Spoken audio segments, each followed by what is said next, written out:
नमस्कार, मैं हूं अक्षता मौर्य। आइए रुक करते हैं फटाफट खबरों की ओर। मन की बात कार्यक्रम में पीएम मोदी ने एक बार फिर से पहलगाम हमले को लेकर दुख जताया और साथ ही पहलगाम के दोषियों को कड़ी सजा देने की बात दोहराई। उन्होंने कहा कि पहलगाम की घटना ने देशवासियों को पीड़ा पहुंचाई है और इसे लेकर देशवासियों के मन में गहरी पीड़ा है। लोग पीड़ित परिजनों के दर्द को महसूस कर सकते हैं। भारतीय का खून आतंक की तस्वीरों को देखकर खौल रहा है। ऐसे समय में जब कश्मीर में शांति लौट रही थी और लोकतंत्र मजबूत हो रहा था।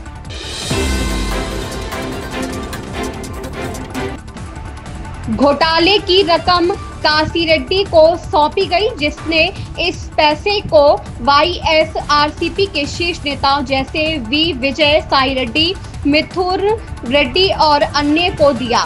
रिमांड नोट में आरोप लगाया गया है कि रिश्वत में एकत्र की गई कुल राशि 3,200 करोड़ रुपए है। काशी रेड्डी पूर्व मुख्यमंत्री जगन मोहन रेड्डी का आईटी सलाहकार रहा। भीषण गर्मी के बीच राहत की खबर है। मौसम विभाग ने पटना, अररिया, पूर्णिया और किशनगंज में अगले 3 घंटे तक मेघ गर्जन, वज्रपात, हवा के साथ वर्षा होने की प्रबल संभावना है। इन इलाकों में येलो अलर्ट जारी किया गया है। वहीं दरभंगा, मधुबनी जिले कुछ भागों में अगले 2 से 3 घंटे में मध्यम दर्जे की बारिश और वज्रपात के आसार है। इन 2 जिलों में मौसम विभाग ने येलो अलर्ट जारी किया गया है। शाहजहांपुर में गंगा एक्सप्रेसवे का निरीक्षण करने पर सीएम योगी आदित्यनाथ ने कहा, यह देश की सबसे लंबी एक्सप्रेसवे में से एक है। गंगा एक्सप्रेसवे का पूरा काम नवंबर तक पूरा होना है। यह किसी भी लड़ाकू या व्यावसायिक विमान को उतारने की क्षमता रखता है। उत्तर प्रदेश कैबिनेट ने निर्णय लिया था कि पश्चिमी उत्तर प्रदेश को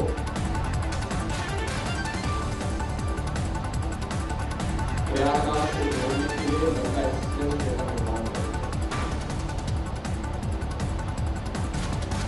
इसका पीपीआर तैयार हुआ और अंततः 2020 में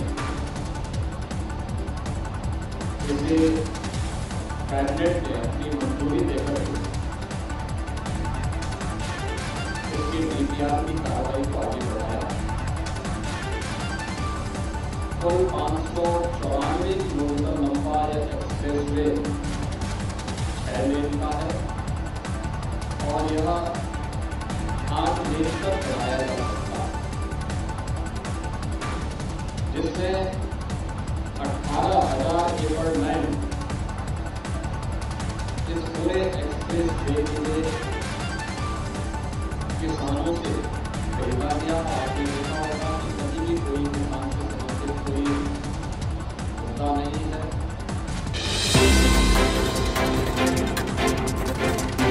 नशा मुक्त हरियाणा के लिए साइक्लोथॉन 2.0 को हरी झंडी दिखाते हुए सीएम नायब सिंह सैनी ने कहा, इस क्षेत्र के 170 गांवों के सरपंच जो हमारे लोकतंत्र का एक मजबूत पहलू है, ने अपने अपने गांवों को नशा मुक्त बनाया है। आज के साइक्लोथॉन में कुछ लोगों ने साइकिल भी दान की है। ऊर्जा, एकता और उत्साह का अद्भुत संगम जो हम आज सिरसा में देख रहे हैं, वास्तव में प्रेरणादायक है।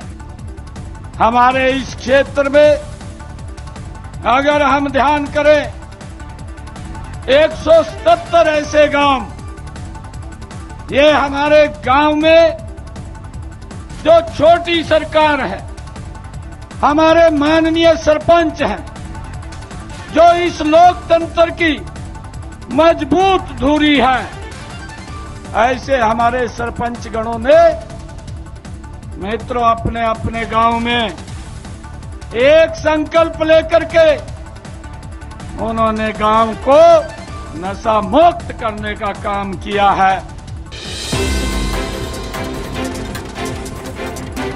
पाकिस्तान के मंत्री हनीफ अब्बासी ने भारत को खुलेआम परमाणु हमले की धमकी दी है। उन्होंने कहा कि पाकिस्तान ने अपने शस्त्रागार में 130 परमाणु हथियार केवल भारत के लिए रखे हैं। पाकिस्तान के 130 परमाणु हथियार प्रदर्शन के लिए नहीं है। अगर भारत पानी की आपूर्ति बंद करता है तो उन्हें युद्ध के लिए तैयार रहना चाहिए।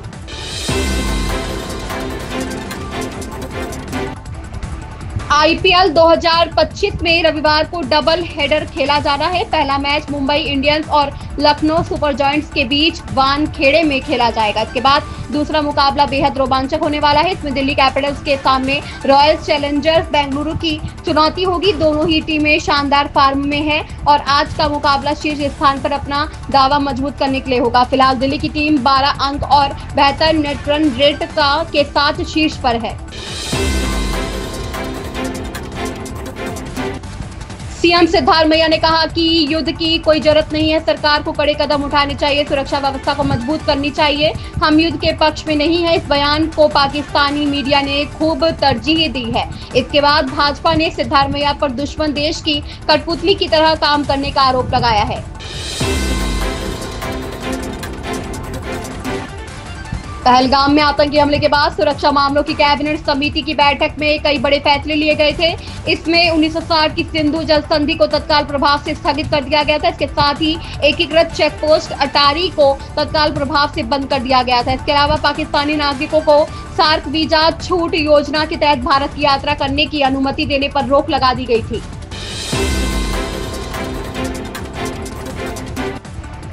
पाकिस्तान राजनेता बिलावल भुट्टो के सिंधु में पानी बहेगा या खून वाले बयान को लेकर भाजपा नेताओं ने कड़ा जवाब दिया है। भाजपा नेता दिलीप घोष ने कहा कि पाकिस्तान में पहले से ही खून बह रहा है।